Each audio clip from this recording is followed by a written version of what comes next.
Welcome to another edition of the Hoop Scoop. I'm Jarret Johnson, and man, Red Raiders are hot. They won 4 in a row.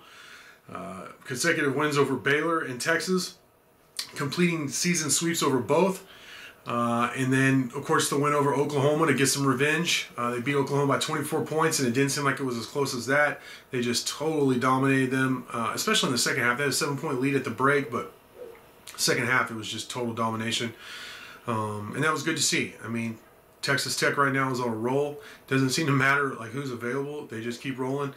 Somebody else steps in their place, and I think that's a big key to all this is the depth. Obviously the defense, but and there's a lot of things that go into it. But the depth just keeps getting hammered home. Just how deep this team is and how versatile it is. That okay, Bryson Williams, you could count on him to be the man, but who's going to help him? Is it O'Banner one night? Is it Shannon one night? Is it McCullough? Davion Warren? Marcus Santasilva? I mean, Clarence Nadolny. It just seems like somebody new. Adonis Arms, of course, I got to mention him. But it seems like somebody new steps up every night to augment what Bryson Williams does, and he's just Mr. Automatic right now.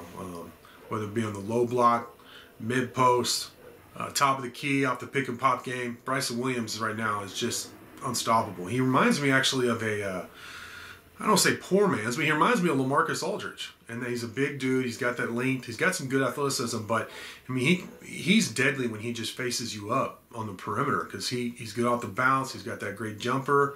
But he can go work in the low post, too, low block, and he's equally dangerous. So, I really like Bryson Williams. I like his game. I was a big fan of LaMarcus Aldridge in terms of just, as a basketball fan, his game. He's just a dominant offensive player, and that's what we're seeing from Bryson Williams. I think he's definitely first team All Big 12, but I think he's the runner-up for Big 12 Player of the Year right now for sure. He's just been great.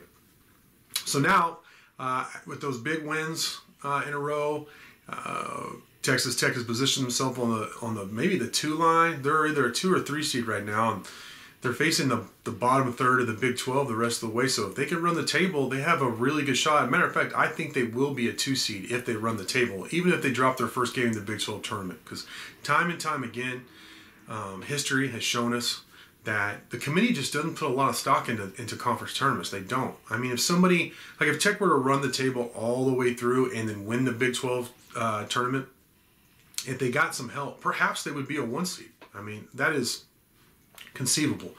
But outside of that, I don't think I think if they run the table, then they're the regular season Tech's a 2 seed. If they drop one, unless they win the Big 12 tournament, they're probably going to be a 3 seed. I mean, I think that's just the way it looks right now.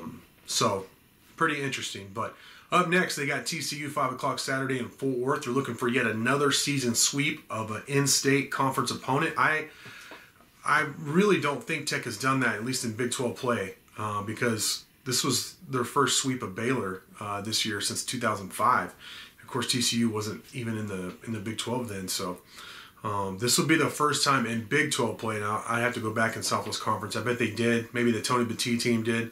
Have to look, but this is the first time in Big 12 play, if they beat TCU, that they will have swept Texas, Baylor, and TCU in the same season, the Texas sweep. So that would be, needless to say, that would be really impressive. That just on its own would make for a great season. I know I do too, in a lot of ways, but most of us pretty much judge the way a season goes on how a team performs in the NCAA tournament.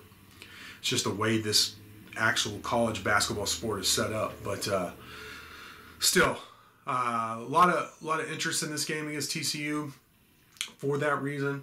I think, I expect, I've been to a couple games, Tech games in Fort Worth, and Red Raiders always travel well there.